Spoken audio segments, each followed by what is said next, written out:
أعوذ بالله من الشيطان الرجيم بسم الله الرحمن الرحيم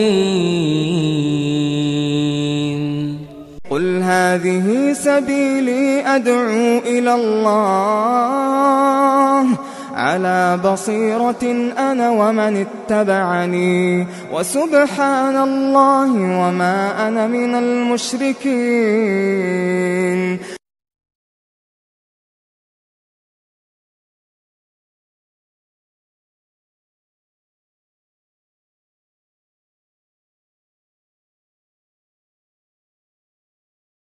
আসসালামু আলাইকুম ওয়া রাহমাতুল্লাহি ওয়া বারাকাতুহু। একটা গুরুত্বপূর্ণ প্রশ্ন, সাংগঠনিক আমিরের হাতে বায়াত করা কি জায়েজ আছে? আমাদের দেশে বহু ইসলামী সংগঠন বায়াতের সাথে জড়িত, এদের বিষয়ে বলুন। বিসমিল্লাহ, আলহামদুলিল্লাহ, ওয়াসসালাতু ওয়াসসালামু আলা রাসূলিল্লাহ, বাদ। বায়াত একটি শরঈ পরিভাষা, শরীয়ত পরিভাষা। বায়াত অর্থ হচ্ছে বিক্রি করা।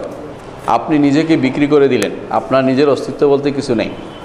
বায়াত তার অর্থ শপথ করা, সবই ঠিক আছে। বায়াত কখন কার হাতে দিতে হয়? শরীয়তের দৃষ্টিতে বায়াত পাওয়ার একমাত্র অধিকার হচ্ছে রাষ্ট্রপ্রধান। যেহেতু রাষ্ট্রপ্রধান ছাড়া আর কেউ বায়াতের অধিকার রাখে না, এর বাইরে কেউ যদি বায়াত দাবি করে সে প্রথমে একটা গুনার কাজ করলো। এই জন্য বায়াতের এই দায়িত্ব, বায়াতের এই অধিকার শরীয়ত দেয়নি কাউকে। যেই জন্য যারা পীরেরা এক বায়াত করে, আবার সংগঠনের আমিরেরা আরেক বায়াত করছে, দুইটাই ইসলাম অনুমোদন করে নাই। একটি জিনিস ইসলাম অনুমোদন করেছে, সেটা বলি, সেটা হচ্ছে যুদ্ধের ময়দানে সেনাবাহিনী প্রধান দাবি করব, তার দাবি যদি করে তার সৈনিকদের কাছে যে আমৃত্যু যুদ্ধের জন্য তোমরা আমার কাছে বয়াত হও, তখন শুধুমাত্র সেনাবাহিনী প্রধানের হাতে এরা বয়াত করতে পারে যে আমৃত্যু যুদ্ধ করব। এইটার উপরে কেয়াস করে দুনিয়ার কাজগুলি চালানো যাবে না। আপনারা এই জাতীয় কিছু করলে অর্থ হচ্ছে আপনারা দিনকে আর ঠিক রাখবেন না, দিন নষ্ট হয়ে যাবে। এই জাতীয় আমির বানাইতেও শরীয়ত অনুমোদন করে নাই। আমির একটি শরঈ পরিভাষা, এই জন্য শরঈ পরিভাষাটা আপনি যেখানে সেখানে ব্যবহার করবেন না। শরীয়তে আমির করতে বলেছে শুধু সফরের সময় তিনজন যদি বের হয়, বলছে একজনকে নেতা বানতে, কারণ নইলে এক একজন একদিকে চলে যাবে, খুঁজে পাওয়া যাবে না, কারণ সফরে এই সমস্যাটা তৈরি হয়। কিন্তু একামত অবস্থায়, মানে সফরে নয়, একামত আপনি আসেন দেশের এলাকায়, নিজের এলাকায় অবস্থান করছেন, সেখানে কাউকে আমির বানাতে শরীয়ত অনুমোদন করে নাই। রাসূলুল্লাহ সাল্লাল্লাহু আলাইহি ওয়াসাল্লামের কোনো ইতিহাসে দেখা যায় না এটা, এবং সাহাবায়ে কেরামের সেটা দেখা যায় না। সেই জন্য আমরা বলি যে এই জাতীয় বায়াত করা যাবে না, এই জাতীয় বায়াত করা যাবে না। বায়াত অর্থ হচ্ছে বেহুদা কাম করেছেন। কেউ যদি করেও থাকেন ছেড়ে দেন, এগুলি শরীয়ত অনুমোদন করে না। এই জাতীয় বায়াতের কোনো অস্তিত্ব ইসলামে নেই। এই জাতীয় বায়াত করবেন না, এই জাতীয় বায়াত করা যাবে না। ভালো কাজের আদেশ এবং অন্যায় কাজের নিষেধ, এর জন্য আমরা একতাবদ্ধ থাকতে পারি, একে অপরে বলতে পারি ঠিক আছে ভালো কাজ করবো আমরা, এটা কথা হইতে পারে। কিন্তু এটার জন্য সে আমির মানে সংগঠন করে তার পিছনে একটা বায়াত হবে এবং বায়াতের পিছনে লোক চলতে, এটা আসলে শরীয়ত অনুমোদন করে না। এর থেকে আমরা ইনশাআল্লাহ দূরে থাকব। যেসব ইসলামিক দল ইসলামের নামে হরতাল, গাড়ি ভাঙচুর, রাস্তা বন্ধ, ট্রেন লাইন উঠানো সব বিভিন্ন কর্মসূচিতে জড়িত, এদের ব্যাপারে আমাদের করণীয় সম্পর্কে বলুন। যারা নিজেদের ইসলামী দল বলে আবার এই কাজগুলি করে, ওদের কি লজ্জা হয় না? এই কাজগুলি কোনদিন ইসলামিক ছিল?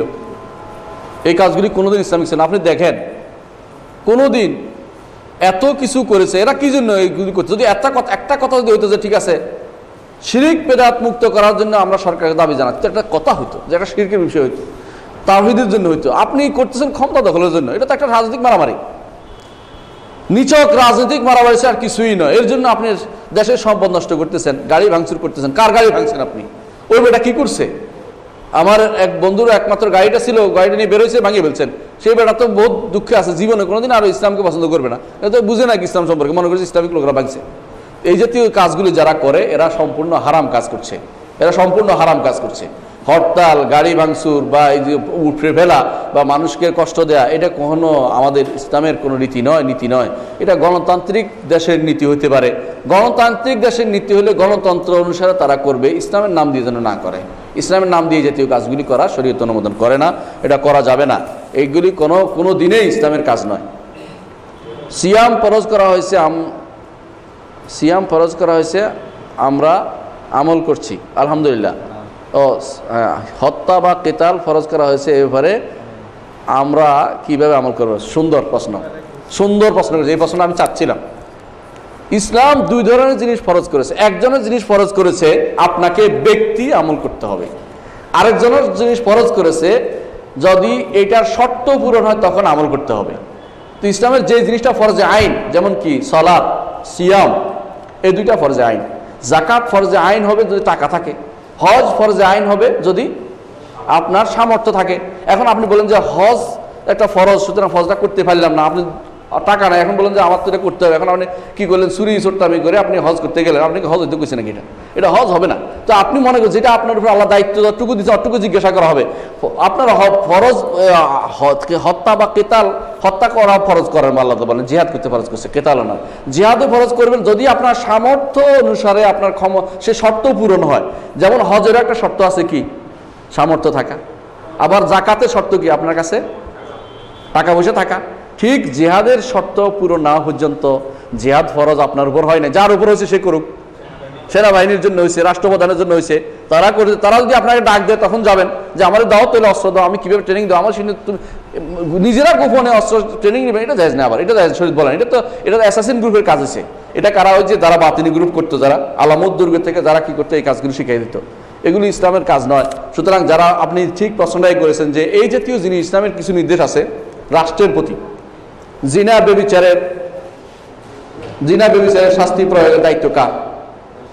রাষ্ট্রের, আপনার নয়, কখনো নয়। এটা কখনো কোনো ইমাম বলেন নাই সেটা। তাহলে এটা তো একটা ফরজ কাজ, এটা কে পালন করবে? রাষ্ট্রের মাধ্যমে পালিত হবে। তো এই জিনিসটা বড় জিনিস। কখনো কখনো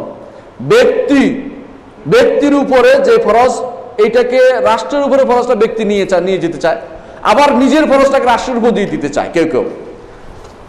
সালাত কায়েম করা আপনার ব্যক্তি ফরজ, এখন আপনি নিয়ে গেলেন যে রাষ্ট্র যতক্ষণ কায়েম না করবে আপনার সালাত হচ্ছে কিনা আপনি সন্দেহ করতেছেন। আপনার তো এটা আরো বিপদ ফেলছেন। আপনি ব্যক্তির ফরজ কোনটা, রাষ্ট্রের ফরজ কোনটা তা চিনতে হবে। চিনে সেটা অনুসারে আপনাকে আমল করতে হবে। আপনার উপর যেটা ফরজ নয় যে জোর করে আপনি নিয়ে যাবেন না, নিজের উপর আনবেন না, এটা আপনার উপর ফরজ নয়, এটা আপনি মনে রাখতে হবে।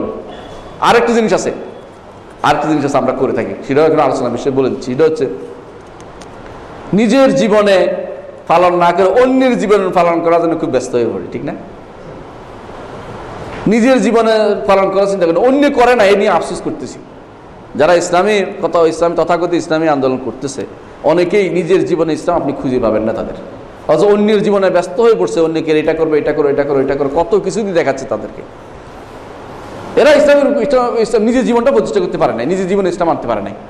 3.5 হাত বডির মধ্যে ইসলাম আসেনি, তার আমল আকলাকে আসেনি, তার আকীদার মধ্যে আসে নাই, যেটা সম্পর্কে আল্লাহ জিজ্ঞাসা, যেটা সব পার হওয়া যাবে না, এর মধ্যে আসে নাই। আপনি অন্যের জীবনে ইসলামের জন্য আপনি ব্যস্ত হয়ে পড়ছেন, নিজের জীবনটা আগে করেন না, নিজের দায়িত্বটা আগে পালন করেন না, তারপরে অন্য চিন্তা করেন। আল্লাহ তাআলা কোরআনে কারিমে বলেছেন, আলাইকুম আনফুসাকুম লা ইয়াদুররুকুম মান দাল্লা ইযা ইহতাদাইতুম। নিজের জীবনের ইসলাম প্রতিষ্ঠা করার চিন্তা আগে করেন। ইসলামী রাষ্ট্র প্রতিষ্ঠা করা কি? ইসলামী রাষ্ট্র প্রতিষ্ঠা করা অত্যন্ত সওয়াবের কাজ, ফরজ ওয়াজিব নয়, আমাদের জন্য না। কারণ হচ্ছে শুনেন, রাষ্ট্র যদি থাকে, ইসলামাইজেশন অফ করা, ইসলাম রাষ্ট্র ইসলামাইজেশন করার আপনার দাবি থাকবে, আপনার আকাঙ্ক্ষা থাকবে, তীব্র আকাঙ্ক্ষা থাকবে যে আমি আল্লাহর কাছে দোয়া করে আল্লাহ করে দেয়, অথবা ওদের কাছে দাবি জানাবো যে ইসলাম করেন, এটা বাস্তবায়ন করেন নাই, আপনি গুনাহগার হবেন না। আপনার তো দাবি আছে, আপনার দায়িত্ব বলা পর্যন্ত, এতটুকু সীমাবদ্ধ থাকেন। আপনার দায়িত্ব অনুভূতি অনুসারে বুঝেন যে আমার দায়িত্ব কতটুকু করি, আপনার বলা পর্যন্ত দায়িত্ব, আপনি বলবেন, না বললে আপনি গুনাহগার হবেন, কারণ এটা আপনার দায়িত্বের ভিতরে পড়ে। সাহাবায়ে কেরাম রাদিয়াল্লাহু আলাইহিম আজমাইন রাসূলুল্লাহ সাল্লাল্লাহু আলাইহি ওয়াসাল্লামকে কবর দেওয়ার আগে কিন্তু রাষ্ট্র প্রতিষ্ঠার চিন্তা ভাবনা করেছে, কারণ আবু বকর খলিফা বানাইছে, তারপর কবর দিয়েছে। খেয়াল করেন জিনিসটা, তাহলে বোঝা একটা গুরুত্ব আছে। এই গুরুত্ব ওই গুরুত্ব নয় যে গুরুত্ব আপনার ফরজ কাজ বাদ দিয়ে ওইটার জন্য চিন্তা ভাবনা করতে হবে। আপনার এই ইসলামী রাষ্ট্র প্রতিষ্ঠার দায়িত্ব সব জিহাদের বড় জিহাদ যারা বলছে, সব ফরজের বড় ফরজ যারা বলছে, তারা ফরজই বুঝে নেই। অনেক নবী আছে ইসলামী রাষ্ট্র প্রতিষ্ঠা করেন নাই। মুসা আলাইহিস সালাম কোন রাষ্ট্র প্রতিষ্ঠা করেছে? অথচ আল্লাহ তাকে বলছে উল আযমি মিনার রাসূল। নূহ আলাইহিস সালাম কোন রাষ্ট্র প্রতিষ্ঠা করেছে? আল্লাহ তাকে উল আযমি মিনার রাসূল বলেছে। ইব্রাহিম আলাইহিস সালাম কোন রাষ্ট্র প্রতিষ্ঠা করেছে? করে না, অথচ আল্লাহ তাকে উল আযমি মিনার রাসূল বলেছেন। 2-1 শুধুমাত্র নবী করেছেন। 2-1 নবী করার কারণে আপনি এই দায়িত্ব সমস্ত না করার কারণে সমস্ত নবীকে বিলম্ব দিতে পারেন না যে এরা পালন করে না, না সবাই তার দায়িত্ব পালন করেছে। এর অর্থ হচ্ছে এইটা আমাদের চরম পাওয়া থাকবে, আমরা আকাঙ্ক্ষা থাকবে রাষ্ট্র ইসলামিক হোক, রাষ্ট্র ইসলামিক উপর চলুক, প্রত্যেকটি ইমানদারের ঐকান্তিক আগ্রহ থাকবে, প্রচেষ্টা থাকবে, কিন্তু এইটাই যেন তার মূল দায়িত্ব না হয়ে পড়ে, এটা যেন মূল দায়িত্ব না হয়। মূল দায়িত্ব হবে আল্লাহর জমিনে আল্লাহর তাওহীদ প্রতিষ্ঠা করা, তাওহীদ প্রতিষ্ঠা করবে, শিরক মুক্ত থাকবে, এটা দায়িত্ব থাকবে সবসময়। এবং এটা যদি হয় তাওহীদ প্রতিষ্ঠা করেন, দেখবেন যে আপনি যদি তাওহীদ প্রতিষ্ঠা আপনার গ্রামে তাওহীদ প্রতিষ্ঠা করেন, আপনার পরিবারে করেন, গ্রামে করেন, আপনার সমাজে করেন, দেখবেন যে অস্থির মানতে বাধ্য হবে, প্রত্যেকটি মানুষ ইসলামিক হয়ে যাবে, এতে আপনার কষ্ট লাগবে না। আপনার এই দেশে মানুষ এখন পর্যন্ত তাওহীদে আসেনি, আপনি ইসলামী রাষ্ট্র কি তৈরি করবে? তাওহীদে তো আসেনি, এখনো কবর পূজারি ভর্তি হয়ে গেছে দুনিয়া, আপনি কিসের তাওহীদ কিসের রাষ্ট্র প্রতিষ্ঠা করবেন? কার মধ্যে করবেন? একদিনও থাকতে পারবেন না, একদিনও রাখতে পারবেন না সেই রাষ্ট্রকে। এটা আকাশ কুসুম কল্পনা করছেন আপনি, আপনার মূল জায়গা তো ভুল হয়ে গেছে, আপনি উপর থেকে শুরু করছেন, আপনি নিচ থেকে শুরু করেন, আপনি তাওহীদ নিয়ে আপনার পরিবার থেকে শুরু করেন। আপনার ছাত্ররাই তো তাওহীদ জানে না, যেটা থেকে জিজ্ঞাসা প্রথম জিজ্ঞাসা এটা তো পারে না, তারা জান্নাতে যাওয়ার পথে তো হারিয়ে ফেলেছে, তাদেরকে সেটা আগে শিক্ষা দেন। আমার উম্মতের একজন কিয়ামত পর্যন্ত জিহাদ করবে, এরা কারা? আলহামদুলিল্লাহ এই জিহাদ আমরাও করছি, এই যে কথা বলছি জিহাদ, আপনি শুনছেন, আপনিও জিহাদ করছেন।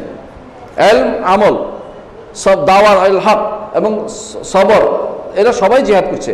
আপনি কেন উম্মাতুন বলছে, এখানে বলে না রাষ্ট্র বলে নাই, এর অর্থ হচ্ছে একটা সবসময় এই কাজে বিরত থাকবে। দাওয়াতে যারা আছে, দাওয়াতের কাজ, যারা দাওয়াতের কাজে লিপ্ত আছে, এর প্রত্যেকে জিহাদে লিপ্ত আছে। যে মানুষটি হাদিস পড়াচ্ছেন, যে মানুষটি তাফসির শিক্ষা দিচ্ছেন, ওয়াজ করছেন, নসিহত করছেন, এই মানুষটি জিহাদে লিপ্ত আছে। আপনি কেন মনে করছেন যে এরা জিহাদ করছে না? আপনি তো এদের খেদমতে দিন নাম দিচ্ছেন, একামত দিন নাম দেন নাই, নতুন নতুন পদ্ধতি, নতুন শব্দ আবিষ্কার করতেছেন, একামত দিন নামে আপনি রাষ্ট্র প্রতিষ্ঠা তৈরি করতেছেন, এটা তো আপনি ভুল করছেন। এই কথা কেউ বলেননি কোনোদিন যে একামত দিন অর্থ রাষ্ট্র প্রতিষ্ঠা করা। একামত দিন আপনি তো সালাত আদায় করে না, যে ব্যক্তি তাওহীদ প্রতিষ্ঠা করে না, তাহলে একামত দিন আল্লাহ তাআলা বলছে শারা'a লাকুম মিনাদ দীন মা ওয়াসা বিহি নূহা ওয়াল্লাযী আওহায়না ইলাইকা ওয়া ওয়াসা বিহি ইব্রাহিম ওয়া মূসা ওয়া ঈসা আন আকিমুদ-দীন ওয়া লা তাতাফাররাকু ফি। একামতের দায়িত্ব আল্লাহ কাকে দিয়েছেন? নূহকে, মূসাকে, ঈসাকে, ঈসাকে, মূসাকে, মুহাম্মদ সাল্লাল্লাহু আলাইহি ওয়াসাল্লামকে, ইব্রাহিমকে এবং নূহকে। ওনারা কয়জনের রাষ্ট্র প্রতিষ্ঠা করছে? একমাত্র মুহাম্মদ সাল্লাল্লাহু আলাইহি ওয়াসাল্লাম ছাড়া কেউ রাষ্ট্র প্রতিষ্ঠা করেন? তাহলে ওনাকে একামতের দায়িত্ব পালন করেননি? করেছেন কিনা? অবশ্যই করেছেন। তাহলে আপনি এই জিনিসটাকে ঘুরিয়ে ফিরিয়ে এত বড় বানাচ্ছেন কেন?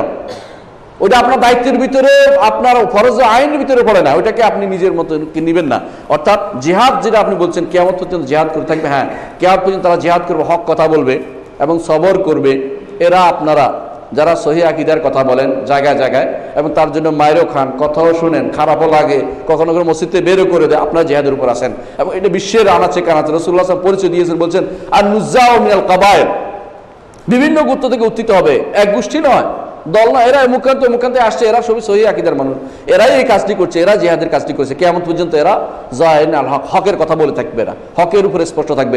এরা তো রাষ্ট্র থাকতে হবে জরুরি, রাষ্ট্র বলে না, এরা কোনো রাষ্ট্র নয়, এটা ব্যক্তি, অর্থাৎ প্রত্যেকেই তার হকের মধ্যে থাকবে। এরা হচ্ছে এই দলটি যারা হক কথা বলতে থাকবে কিয়ামত পর্যন্ত বিভিন্ন জায়গায়, বিশ্বের আনাচে কানাচে। আর যারা হকের কথা বলছে, তাওহীদের দাওয়াত দিচ্ছে, এরা হচ্ছে এই দলটি, এবং এরা এর মাধ্যমে তারা সত্যিকার জিহাদের কাজটি করছে। সব ফরজের বড় ফরজ ইসলামী রাষ্ট্র প্রতিষ্ঠা করা কি নয়? না, অসম্ভব কথা। সব ফরজের বড় ফরজ জানা, এটা ফরজে আইন নয়। ইসলামী রাষ্ট্র প্রতিষ্ঠা করা ফরজে আইন নয়। ইসলামী রাষ্ট্রের জন্য চেষ্টা করা, দোয়া করা, আকাঙ্ক্ষা থাকা এবং লোক তৈরি করা, সেটা ফরজে আইন। কিন্তু ইসলামী রাষ্ট্র প্রতিষ্ঠা করা আপনার দায়িত্বের ভিতরে পড়ে না। আল্লাহ তাআলা বলেছেন ওয়াদাল্লাহুল্লাযীনা আমানু ওয়া আমিলুস সালিহাত লা ইস্তাখলিফান্নাহুম ফিল আরদ। আল্লাহ ওয়াদা করছেন তোমাদের মধ্যে যারা ইমানদার হবে, আমলে সালেহ করবে, আল্লাহ তাদেরকে জমিনের উপর প্রতিষ্ঠা করবেন। প্রতিষ্ঠা কে করবে? কখন করবেন? ঈমান এবং আমলে সালেহের পরিণতিতে আপনার রাষ্ট্র প্রতিষ্ঠা হবে। আপনি রাষ্ট্র প্রতিষ্ঠা করে আপনি ঈমান আমল সালেহ করবেন, কার উপর করতেছেন এটা? আপনি এত বড় ভুল কেন করলেন? এই উল্টা পথে কেন চললেন? এই উল্টা পথে চলার জন্য আপনি দায়ী হচ্ছেন। এটা করা যাবে না। আপনি দেখেন, আপনি এটা করতে পারবেন না। হ্যাঁ, আপনি রাষ্ট্রে গেলে, রাষ্ট্রে যদি ক্ষমতা থাকেন, আপনি এটা প্রতিষ্ঠিত রাখবেন, এই দায়িত্ব আল্লাহ দিয়েছে। সেটা বলেছেন আল্লাযীনা ইম্মাক্কান্নাহুম ফিল আরদি আকামুস সালাত ওয়া আতাউয যাকাত ওয়া আমারু বিল মা'রুফ ওয়া নাহাউ আনিল মুনকার। তারা এই কাজটি করে, এরা হচ্ছে ওয়ালিল্লাহি আকিবাতুল উমুর, এরা ভালো পরিণাম ফল পাবে। এরা হচ্ছে রাষ্ট্রপ্রধান দায়িত্ব, এটার ভিতরে শিখিয়ে দেওয়া হয়েছে। কিন্তু আপনার দায়িত্ব এটা না, আপনি ঈমান আর আমল সালেহ করেন, এটা তৈরি করেন, আল্লাহ তাআলা আপনাকে জায়গা মতো পৌঁছায় দিবে। তো এটা তৈরি করতে পারেন। ঈমানের তো নাই, কয়জনের ঈমান আছে আপনি খুঁজে বের করেন। সিলেট শহর কয়জন ঈমান পাবেন আপনি? কয়জনে তিনার কারণে আমি পাইছি, কতজন যে টেলিফোন করে আমাকে বলে তিনার কারণ, তিনার নামটা বললাম না এখন, তিনার কারণে উনি বহুত টাকা পয়সার মালিক হয়েছে।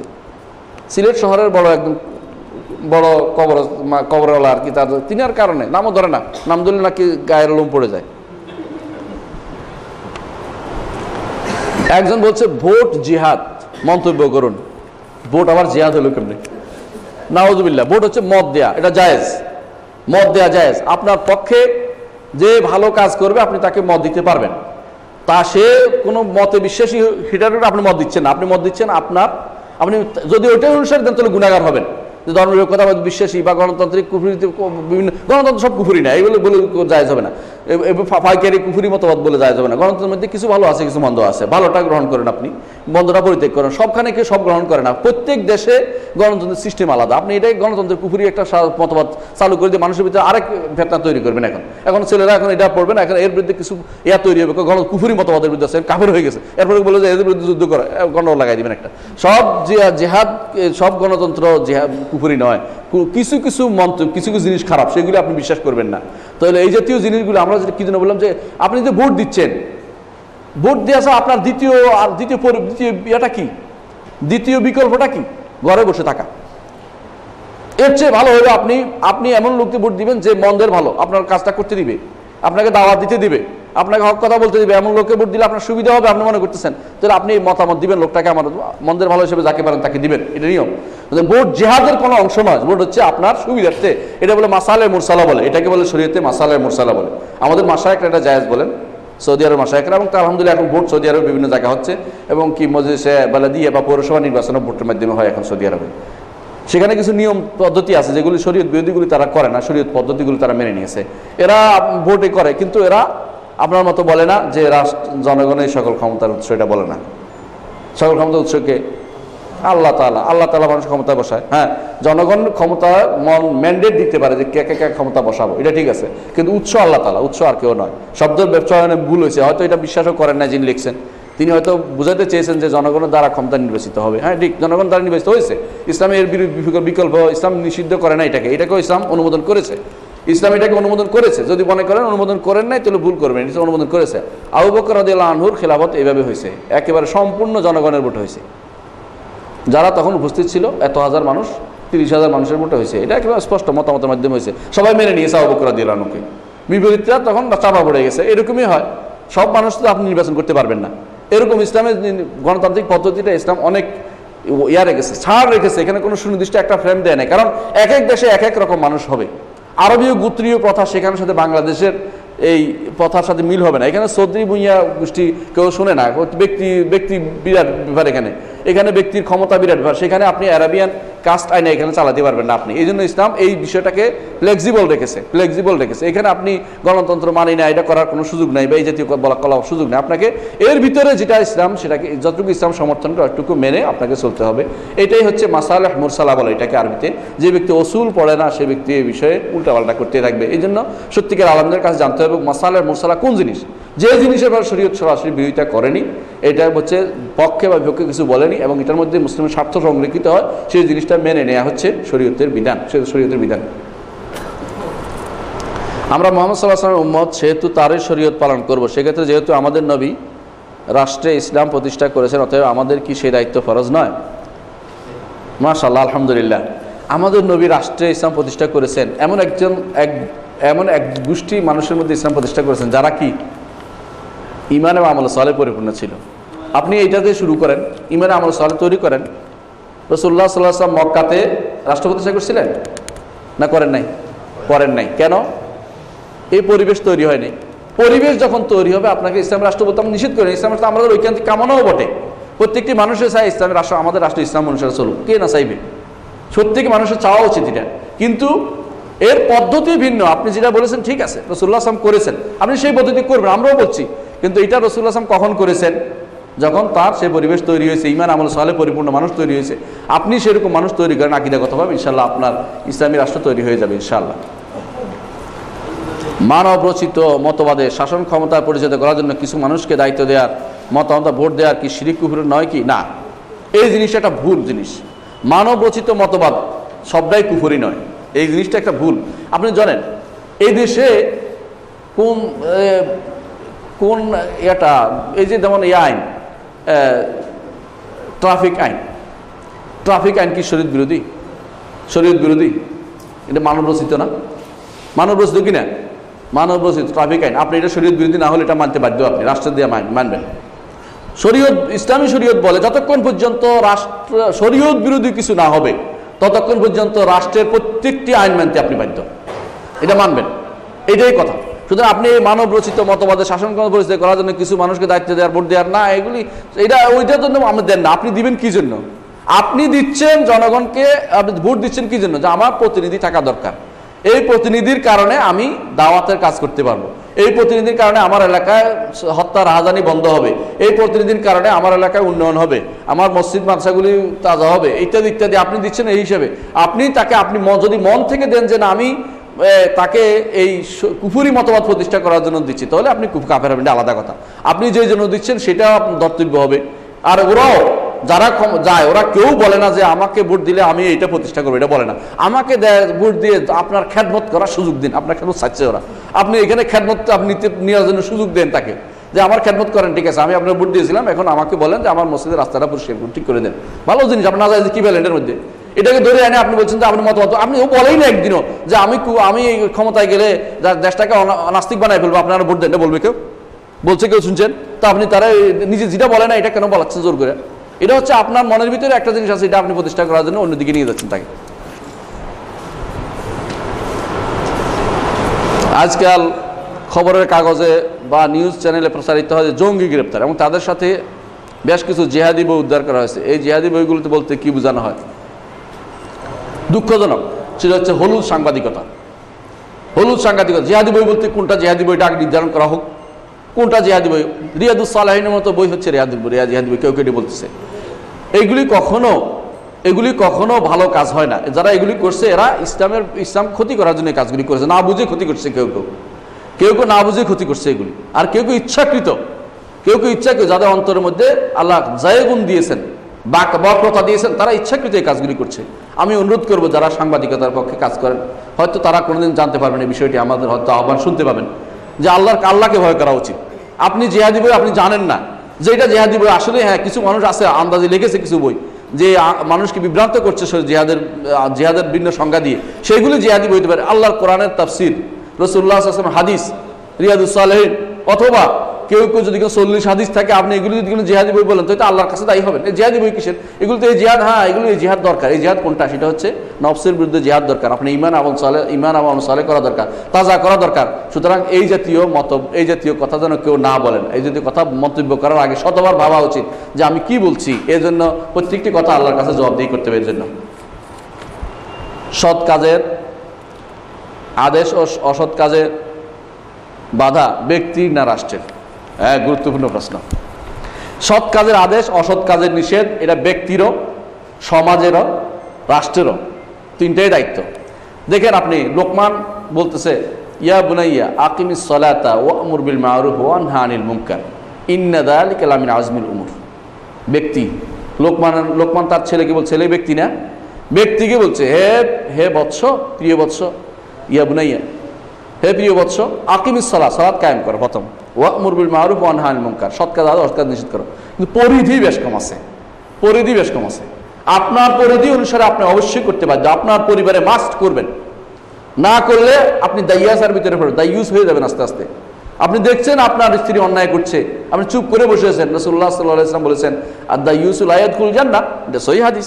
দাইয়ুস জান্নাতে প্রবেশ করবে না। দাইয়ুস হচ্ছে যে ব্যক্তি তার পরিবারের মধ্যে খুবুস, পরিবার মেয়ে হোক, ছেলে হোক, স্ত্রী হোক, অথবা আপনার পরিবারে যারা আছে তারা, আপনি দেখছেন যে অন্যায় কাজে লিপ্ত, আপনি চুপ করে বসে আছেন। আপনি দেখছেন আপনার মেয়ে ডেটিং করতেছে, ফেটিং করতেছে, ছেলের সাথে গুড়গুড় করতেছে, আর আপনি চুপ করে মজা মারতেছেন, আপনি দাইয়ুস হয়ে যাচ্ছেন। আপনি দেখছেন আপনার সন্তান, আপনার ছেলে মেয়ে নিয়ে আসতেছে বাসায়, আপনি বলতেছেন তোমরা গল্প করো, আমি বেরিয়ে যাই, হারাম কাজ করতেছেন, আপনি দাইয়ুসের শুরু করে দিচ্ছেন। দাইয়ুস হয়ে যাচ্ছে আপনার পরিবার। ব্যক্তি থেকে আপনার সব দায়িত্ব বুঝতে হবে। এটা রাষ্ট্রেরও দায়িত্ব, সমাজেরও দায়িত্ব, উম্মতের দায়িত্ব। ওয়ালতাকুম মিনকুম উম্মাতুন ইয়াদউনা ইলাল খায়রি ওয়া ইয়া'মুরুনা বিল মা'রুফি ওয়া ইয়ানহাউনা আনিল মুনকার। উম্মতেরও দায়িত্ব এটা। কিন্তু দায়িত্ব প্রত্যেকে তার পরিধি বুঝতে হবে। আমার দায়িত্ব কতটুকু?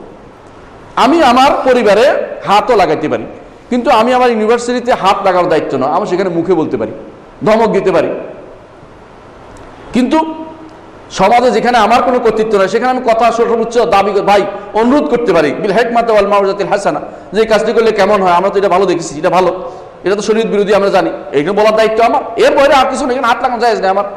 আমরুল মারুফ ওয়া নাহয়ুল মুনকার দিয়ে মুতাজিলা ঢুকছে, এবং এখান দিয়েই ঢুকছে, এই ছিদ্র দিয়েই ঢুকছে কারা? খারেজিরা ঢুকছে, ঢুকে কইছে হ্যাঁ সৎ কাজের আদেশ করে না, অসৎ কাজ নিষেধ করে না, খলিফা কাফের হয়ে গেছে ইত্যাদি ইত্যাদি করে খলিফার হক আলী রাদিয়াল্লাহুর বিরুদ্ধে তারা দাঁড়িয়ে গেছে। নাউযুবিল্লাহ, আলী রাদিয়াল্লাহুর মতো জান্নাতি ব্যক্তির বিরুদ্ধে সে ব্যক্তি তারা যখন দাঁড়িয়ে গেছে, আপনি কি মনে করেন তার হক পথে ছিল? কখনো নয়। তাদের দায়িত্ব তারা বুঝে না, আরেকজনের দায়িত্ব কায়েম করতে গেছে, নিজের ঘরের তার হক আদায় করতে জানে, আরেকজনের হক আদায় করতে যাচ্ছে তারা নিজেরা। এই জন্য সৎ কাজের আদেশ, অসৎ কাজের নিষেধ, এটা ব্যক্তিরও দায়িত্ব, রাষ্ট্রের দায়িত্ব। ব্যক্তি তার পরিমাণ তার পরিধি অনুসারে কাজ করবে, সমাজ তার পরিধি অনুসারে কাজ করে, প্রত্যেকে তার যতটুকু দায়িত্ব সেটুকু করবে। চেয়ারম্যান সাহেব তার চেয়ারম্যানই এলাকায়, মেম্বার সাহেব তার এলাকায়, প্রত্যেকে তার জায়গাতে সেটা কায়েম করতে বাধ্য। না করলে গুনাহগার হবেন, আপনার দায়িত্ব না তাকে জোর করে এটা করানো, সেটা মনে রাখবেন। আপনি যতটুকু কাজটুকু করবেন, আপনি গুনাহগার হবেন। আপনার পরিবারে অবশ্যই যেন সৎ কাজের আদেশ এবং অসৎ কাজ থেকে নিষেধ করার দায়িত্ব আপনি পালন করেন, এটা আপনার উপর একেবারে মাস্ট করতেই হবে এটা আপনাকে। কিন্তু আপনার পরিবারের বাইরে সেটা মুখে করবেন অবস্থা অনুসারে, নাহলে অন্তর দিয়ে ঘৃণা করবেন, কিছুই করতে পারতেছেন না। গাড়িতে বসছেন, গান বাজতেছে, আপনি বললে শুনে না, কি করবেন আপনি? তারা ছিঁড়ে ফেলবেন না গাড়িওয়ালা দুটো থাপ্পড় দিবেন? কি করবেন? এটা জায়েজ নাই, এই মারা এটাই তো সহিংসতা। আপনি বলার দায়িত্ব বলেছেন, শুনে নাই, হ্যাঁ হয়তো একসময় তার মধ্যে বলতে থাকবেন, মানুষকে বলে থাকবেন, 2-4 জনকে বলবেন যে আপনারাও বলেন না, দেখবেন যে একসময় মানুষ বসে এটা বন্ধ করছে। এটাই হচ্ছে দায়িত্ব। আপনি এখানে মারামারি করার দায়িত্ব নয় আপনার, যে দায়িত্ব নয়, দায়িত্ব অপরের দায়িত্ব নিজের কাঁধে নেবেন না। আসসালামু আলাইকুম জনাব, আমার এক ভাতিজির জন্ম হয়েছে 1 জুলাই মাসের 23 তারিখ, কিন্তু এখনো আকিকা দেওয়া হয়নি। আসন্ন কোরবানির ঈদে কোরবানির সাথে আকিকা দিলে কি বিশুদ্ধ হবে? না গো, আকিকা হচ্ছে রাসূলুল্লাহ সাল্লাল্লাহু আলাইহি ওয়াসাল্লামের সুন্নাত মোতাবেক ছেলের জন্য 2টা, মেয়ের জন্য 1টি ছাগল, এটা হচ্ছে সুন্নাত। এর বাইরে মানুষের যে পদ্ধতি আবিষ্কার করেছে, এটা আবিষ্কার করা পদ্ধতি, সেটা হচ্ছে যে ভাগে দিয়ে দেন। আল্লাহ তাআলা আপনাকে, আচ্ছা আপনি বলেন কোরবানি দেয় কেন? সম্পদের উপর আসে, সম্পদ। আর আকিকা কেন দেয়? জান, সম্পদ নয়, জান। যে একটা আল্লাহ তাআলা আপনাকে পূর্ণ জান দিয়েছেন, তাকে এই মুরতাহানুম বিআকিকাতিহি, যে আকিকার কারণে বন্ধক রয়ে গেছে, আপনি বন্ধন মুক্ত করতেছেন। আপনি তাহলে 7 ভাগের 1 ভাগ কম হয়েছে, আপনার বাকিটা হয়নি, কত এরকম হয়ে গেছে। তো এই জাতীয় আকিকা অবশ্যই সুন্নত মোতাবেক হতে হলে আপনাকে ফুল দিতে হবে, ফুল পুরোপুরি দিতে হবে। সেটা দিলে আপনার আদায় হবে। আর যদি 7 ভাগের 1 ভাগ দিলে সেটা আদায় হবে না। আর হ্যাঁ, আকিকার দিন, কোরবানির দিন আকিকা দিতে পারবেন, অসুবিধা নেই, কিন্তু একটা ফুল দিতে হবে। একটা ছাগল, বাতিজি যেহেতু বাতিজা হইলে, বাতিজি বলছেন, একটা ছাগল দিতে হবে, অথবা একটা গরু দিলেও হবে, একটা উট দিলেও হবে, নাজায়েজ হবে না এটা। কারণ আনাস রাদিয়াল্লাহু আনহু বর্ণিত আছে, তিনি তার এক সন্তানের আকিকা দিয়েছেন একটি উট দিয়ে। সেই থেকে সাহাবী থেকে বর্ণিত হওয়ার কারণে আমরা এটাকে জায়েজ মনে করি। কিন্তু দিলে একটা ফুল দিতে হবে, আপনি এটাকে ভাগ করে দিতে পারবেন না, মানে একটা অংশ দিতে পারবেন না। কোরবানিতে মৃতের নাম দেওয়া কি বৈধ? মৃতের নাম দিলে তার গোশত কি করব? সাথে আরেকটি প্রশ্ন, রাসূলুল্লাহ সাল্লাল্লাহু আলাইহি ওয়াসাল্লাম নাম দেওয়া যায়? 2টা প্রশ্ন একসাথে। কোরবানি যেহেতু সামনে, এটা গুরুত্বপূর্ণ প্রশ্ন, আচ্ছা উত্তরটা আমরা দেই। কোরবানির জন্য মৃতের নাম দেওয়া কি বৈধ?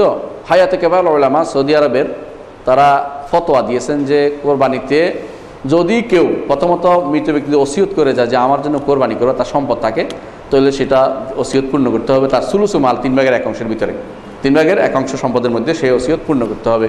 তো বলে যে আমার সম্পদ থেকে আমার জন্য কোরবানি দিবে প্রতি বছর দিবেন, প্রতি বছর সব যাবে, কারণ তার ওসিয়ত পূর্ণ করাটা এর আমলের ভিতরে পড়ে।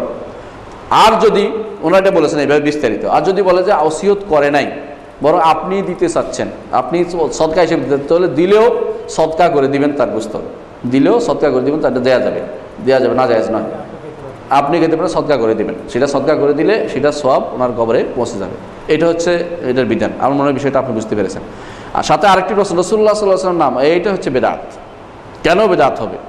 বলতে পারেন তো রাসূল তো আমাদের সবার পক্ষ থেকে দিয়েছেন। না, রাসূল দিয়েছেন উম্মতের মধ্যে যারা করতে পারবে না তাদের পক্ষ থেকে তিনি দিয়েছেন একটা। কিন্তু সাহাবায়ে কেরামের কেউ এই কাজটি করেননি। সাহাবায়ে কেরাম রাসূলকে ভালোবাসতেন বেশি।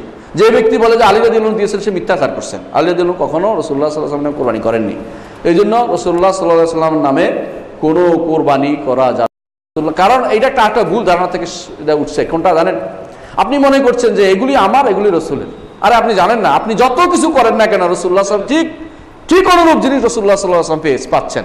আমি যত কথা বলতেছি সব যদি হয় কিছু রাসূলুল্লাহ সাল্লাল্লাহু আলাইহি ওয়াসাল্লাম পেয়ে যাচ্ছেন। আপনি সালাত আদায় করছেন, আপনার সালাত রাসূলুল্লাহ সাল্লাল্লাহু আলাইহি ওয়াসাল্লাম পেয়ে যাচ্ছেন, তাহলে আপনি রাসূলুল্লাহ এটা দেওয়ার অর্থ হচ্ছে কিছু রাসূলকে দিলাম, কিছু আমি নিলাম। আপনার মতো এরকম মানে কম মানে কি কমিনা মানুষ তো পৃথিবীতে আর পাওয়া যাবে না। আপনি এই কাজটি করবেন না। আপনি অবশ্যই মনে করবেন যে আমি রাসূলুল্লাহ সাল্লাল্লাহু আমি যা করি, যদি ইমানদার বিশ্বাস রাখতে হবে, যা করেন রাসূলুল্লাহ সাল্লাল্লাহু আলাইহি ওয়াসাল্লাম তার পুরো অংশটাই পেয়ে যাচ্ছেন। এটা হচ্ছে নিয়ম। এই জন্য কোরবানি আলাদা করে করার কোনো হুকুম বিধান নাই। করলে সাহাবায়ে কেরাম করতেন, তাবেঈনরা করতেন, কেউ করেননি। এটা এখন বেদাত চালু হয়েছে দেশে। কতটুকু সম্পদ থাকলে কোরবানি ওয়াজিব হয়, দলিল সব বর্ণনা দিবেন। প্রথমত ওয়াজিবের মাসলা ইখতিলাফ আছে, অনেকে ওয়াজিব বলছে, অনেকে মুসনাদ মুআক্কাদা বলছে। আচ্ছা, মেনে নিলাম ওয়াজিব, যেহেতু আমার দেশে ওয়াজিবের কথাটাই বেশি প্রচলিত। তো তারপরেও যেহেতু হাদিসও আছে, বিশেষ কঠিনভাবে হাদিসটি আসছে, সেই জন্য তো কতটুকু সম্পদ থাকলে, আসলে অনেকে বলে যে নেসাব পরিমাণ, একদিকে করছে ওয়াজিব আর দিকে করছে নেসাব পরিমাণ। একটা দুইটাই নেসাব পরিমাণ হওয়ার কোনো দলিল নেই। রাসূলুল্লাহ সাল্লাল্লাহু আলাইহি ওয়াসাল্লাম একটা শব্দ বলছেন, মান ওয়াজাদা সাআতান, যে যার সামর্থ্য আছে, যার সামর্থ্য আছে, সেই সামর্থ্য হলো কোরবানির দিন আপনার খাওয়া দাওয়ার পরে কোরবানি দেওয়ার মতো টাকা, ঋণ মুক্তি মানে খাওয়া দাওয়া আপনার কাছে কোরবানি দেওয়ার মতো অতিরিক্ত টাকা আছে। কোরবানি দেওয়ার মতো ছাগল হোক অথবা পুরো ছাগল হোক অথবা একটা 7/1 গরু হোক বা উটের হোক, দেওয়ার মতো যদি সামর্থ্য থাকে আপনার উপর কোরবানি রয়েছে, আপনি কোরবানি দিবেন। এটা হচ্ছে শরীয়তের বিধান। এখানে নেসাব হওয়ার কোনো সুযোগ, নেসাব হওয়ার কথা আর কোনো হাদিসেও আসে নাই, এবং নেসাব হওয়ার কথা ইমামদের বিরোধিতে দ্বিমত আছে। শুধু ইমাম আবু হানিফা রাহমাতুল্লাহ নেসাবের কথা বলেছেন, কিন্তু সেটা এখন দলিল দেননি। তিনি বলছেন এর সাথে জাকাতের মতো হবে, জাকাত যেরকম রকমই যেহেতু সম্পদ দিচ্ছে, কিন্তু অন্যান্য ইমামরা বলছেন এটার উপর কোনো দলিল নেই, যেহেতু এটা শর্ত করা যাবে না। জাকাত এই কোরবানির জন্য নেসাব পরিমাণ মাল হওয়া শর্ত না, বরং মানে আপনার ওই দিনের খরচের অতিরিক্ত, ঈদের দিনের খরচের অতিরিক্ত সম্পদ যা দিয়ে আপনি কিনতে পারবেন, এমন সম্পদ থাকলে এবং খরচ বহন করতে পারবেন এমন সম্পদ থাকলে আপনার উপর কোরবানি আছে। হ্যাঁ, পরিবারের পক্ষ থেকে একটি দিলে হবে, যতই হোক একটি পরিবারে একটি দিতে পারবেন। আর যদি প্রত্যেকে আপনি মনে করেন যে টাকা পয়সা বেশি আছে, দুইটাও দিতে পারেন, আপত্তি নেই, কিন্তু একটা দিলে আদায় হয়ে যাবে। আমি যদি একটা খাসি কোরবানি দিলে ভাগ করব কিভাবে? খাসির তো ভাগ নাই বাবা। আমার মনে হয় তিনি চিন্তা করছেন যে খাসি কোরবানি করে 3 ভাগ করা, গরিবদেরকে এক অংশ দিয়ে চিন্তা ভাবনা করতেছেন। এক খাসি কখনো ভাগ হয় না, এক খাসিতে আপনি নিজেই নেবেন। এটা আর হচ্ছে আপনি দানের সৎকার ব্যাপারে 3 ভাবে দেওয়াটা মুস্তাহাব। 3 ভাবে অর্থ হচ্ছে 1 ভাগ খাওয়া, 1 ভাগ গরিবদেরকে দেয়া, আরেক ভাগ আত্মীয় স্বজন বা বন্ধু বান্ধবদেরকে দেয়। এটা হচ্ছে মুস্তাহাব জিনিস, মানে এটা সাল্লাল্লাহু আলাইহি করে আসছেন। এবারে সরাসরি কোনো হাদিস নেই, সাল্লাল্লাহু আলাইহি করে আসছেন। তো সরাসরি সহিহ হাদিস থাকলে এটা আমরা বলতাম যে এটা বাধ্যতামূলক ছিল, কি বাধ্যতামূলক না। এটা যদি কেউ করতে পারে ভালো, পুরোটাও খেতে পারে, কোনো আপত্তি নেই, পুরোটাও খেতে পারবে তিনি। যদি তার অভাব থাকে তিনি খেয়ে ফেললেন। আর যদি বলেন যে পুরোটাই আমি দিয়ে দেবো, তাও দিতে পারেন। যাদের মন বড় তত দান বেশি করে, যার মন বেশি বড় তিনি বেশি দান করে। আর যিনি মন ছোট তিনি সব খাওয়া চিন্তা ভাবনা করে। আল্লাহ তাআলা বলছেন না ইয়ানাল্লাহু লুহুমুহা ওয়ালা দিমা ওয়ালা ইয়ানালুত তাকওয়া মিনকুম। সুতরাং আপনি চিন্তা ভাবনা করুন কোনটা করবেন, আপনি জানেন, আপনি ভাগ করে এভাবে করবেন না। সদস্য বেশি থাকলে খেয়ে বলবেন, সমস্যা কি? যে সাহাবী উটে আকিকা দিয়েছেন সে সময় কি নবী সাল্লাল্লাহু আলাইহি ওয়াসাল্লাম জীবিত ছিলেন? যদি না থাকেন তবে কি শরীয়ত বিবেচিত হবে? সুবহানাল্লাহ, সুন্দর কথা বলছে। রাসূল সাল্লাল্লাহু আলাইহি ওয়াসাল্লাম তখন জীবিত ছিলেন না, এটা একেবারে সত্য কথা। কিন্তু আলেমরা বলে থাকেন যে সাহাবায়ে কেরাম কোনো আমল করলে, সাহাবায়ে কেরাম অন্য কেউ নয়, এবং সেই আমলটা যদি কোনো আপনার আকলে বিবেচিত না হয়, মানে আকলের বিপরীতে বাইরে, তাহলে মনে করতে হবে তারা কোনো না কোনোভাবে রাসূলুল্লাহ সাল্লাল্লাহু আলাইহি ওয়াসাল্লাম থেকে তার অনুমোদন পেয়েছেন, এই জন্য তিনি সেটা করেছেন। আনাস ইবনে মালিক রাদিয়াল্লাহু আনহু ইমাম ইবনে হাজার রাহমাতুল্লাহ ফাথুল বারীতে সেটা নিয়ে আসছেন রেওয়ায়াতটা, এবং রেওয়ায়াতটাকে তিনি হাসান বলেছেন। হাসান হওয়ার রেওয়ায়াতটা আপনি দেখবেন ফাথুল বারী খুলে সেটা পাবেন। তো রেওয়ায়াতটা এই জন্য আমরা বলে থাকি যে সাহাবায়ে কেরাম কোনো কাজ করলে, অন্যদের ব্যাপারে আমাদের কোনো নেই, সাহাবায়ে কেরাম কোনো কাজ করলে আর রাসূলুল্লাহ সাল্লাল্লাহু আলাইহি ওয়াসাল্লাম থেকে এর বিপরীত নিষেধাজ্ঞা পাওয়া না গেলে, নিষেধাজ্ঞা অনুমোদন তো রাসূলুল্লাহ সাল্লাল্লাহু আলাইহি ওয়াসাল্লাম ছাগল দিতে বলেছেন, কিন্তু উট দিতে নিষেধ করেছেন, কোনো হাদিসে আসে নাই।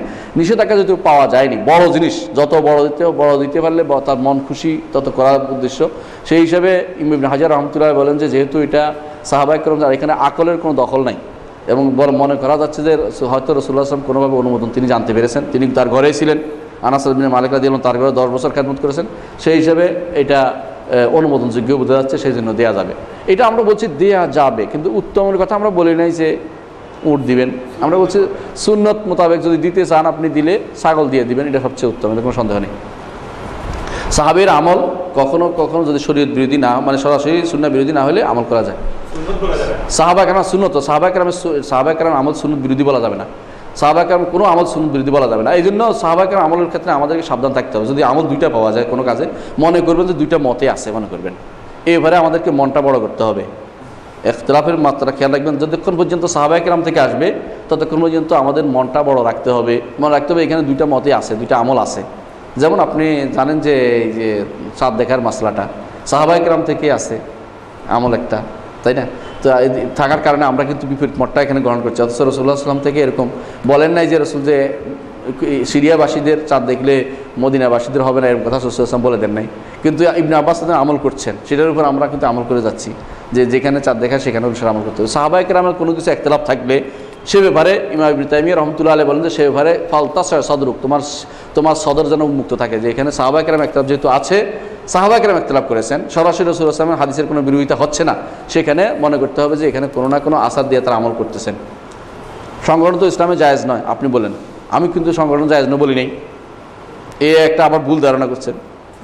সংগঠিত থাকবেন, এটা কোনো নিষেধের কিছু নেই। সংগঠন, দল, আমির, সেটা নিষেধ করছি আমি, আমির বা দলীয় দৃষ্টিকোণ থেকে তাকাতে নিষেধ। সংগঠিত থাকবেন আপনারা, কয়েকজন মানুষ সংগঠিত থাকবো, আমরা দাওয়াতের কাজে ব্যস্ত থাকবো, কিন্তু এটার কারণে এইটা আলাদা কোনো ম্যানিফেস্টো হবে না, আলাদা কোনো এই কর্মপদ্ধতি, কর্মনীতি তৈরি হবে না এটার কারণে, বরং আমরা ভালো আল্লাহ এবং রসুলের দাওয়াতের জন্য তৈরি হবে, এটা বলেছি আমি। কিন্তু আলাদা বায়াত হবে না, আলাদা বায়াত হবে না এটা বলেছি, এবং সেটার জন্য আলাদা রাষ্ট্র, আমির, বায়াত এগুলো তৈরি হবে না, বরং আমরা যে কাজটি করবো সেটা হচ্ছে যেখানে থাকি না কেন দাওয়াতের কাজ করে যাবো। যেখানে থাকি, পৃথিবীর শেষ মাথায় যে আছে সেও আমার মতো দাওয়াতের কাজ করে যাচ্ছে, সেও আমার দলের লোক, সে আমার আমির হওয়া জরুরি না বা বায়াত হওয়া জরুরি না। সেনেগালে যে কাজ করছে এবং জাপানে যে কাজ করছে বা ইন্দোনেশিয়া যে কাজ, সেও আমার দলের লোক, আলহামদুলিল্লাহ, দাওয়াতি লোক মানুষ, সবাই দাওয়াতের কাজ করে যাচ্ছে। সেখানে আপনার এই জিনিসটা থাকবে না, সেটা কি বলছিলাম, আমির বা বায়াত, এই জিনিসের কোনো দরকার নেই, এই জিনিসটা নিষিদ্ধ। সাহাবীদের যারা না বলেন সংগঠনের প্রার্থী হয়ে গণতান্ত্রিক পদ্ধতিতে এদেশে যে ভোট হতে যাচ্ছে তাতে কি অংশ নেওয়া যাবে? না, আমি তো বলছি সংগঠনের প্রার্থী দলীয় যে ভোটে অংশগ্রহণ করা যাবে না, কারণ আপনি এটা তো সহযোগিতা করতেছেন, অন্যায়ের একটা সহযোগিতা করছেন।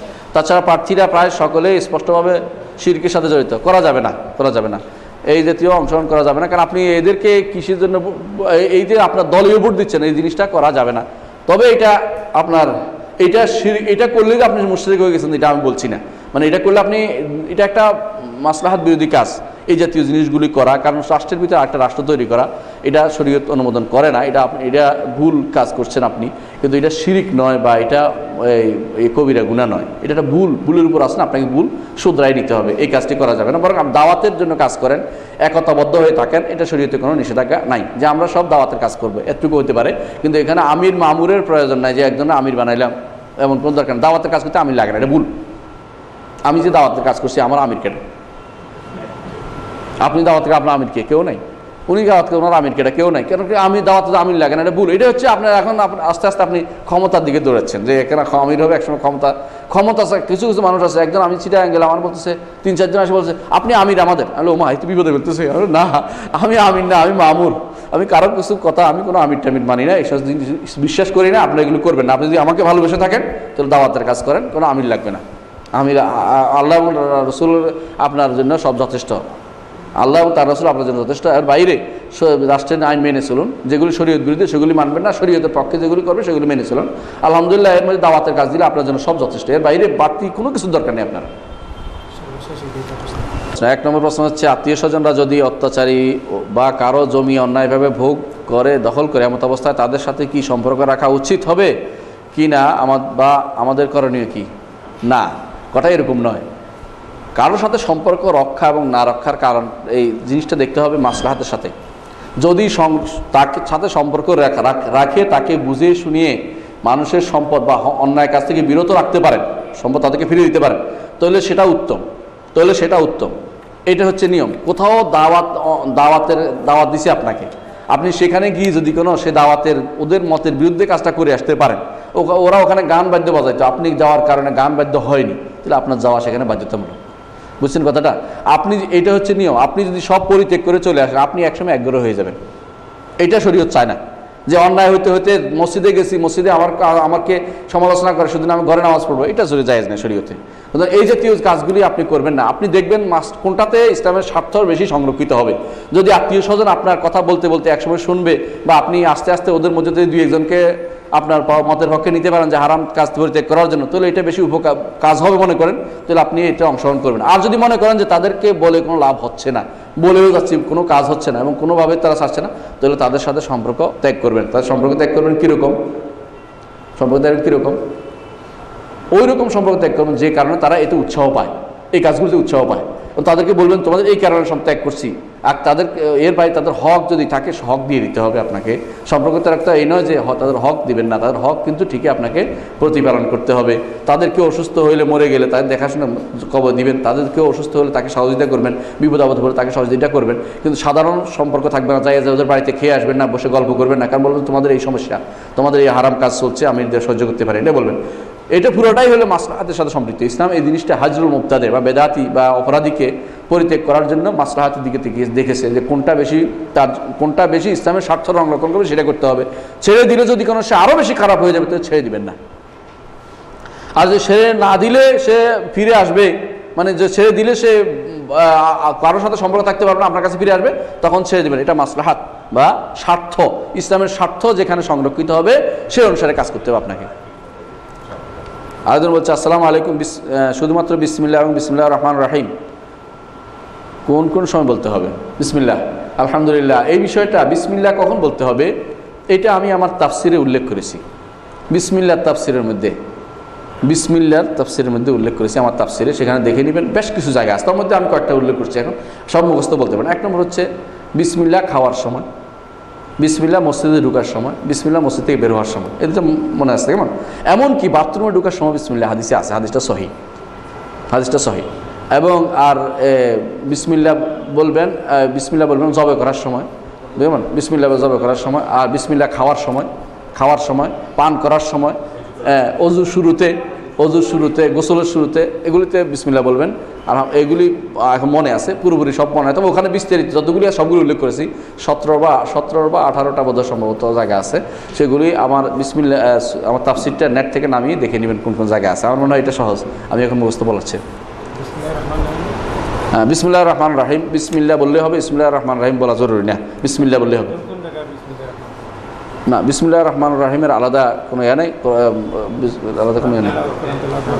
না। কোরআন তেলাওয়াতের মধ্যে বিসমিল্লাহ নেই, কোরআন তেলাওয়াতের মধ্যে আউযুবিল্লাহ। আর যদি কোনো সূরার প্রথমে হয় তখন বিসমিল্লাহির রহমানির রহিম বলবেন। এর বাইরে আর কোনো বিসমিল্লাহির রহমানির রহিমের কোনো পুরোটার কোনো স্থান নয়, স্থান হচ্ছে শুধু বিসমিল্লাহ। সিটি লিখতে গেলে বিসমিল্লাহ করতে হবে, কোনো হাদিসদের সাব্যস্ত হয় নাই। আসসালামু আলাইকুম ওয়া রাহমাতুল্লাহি ওয়া বারাকাতুহু।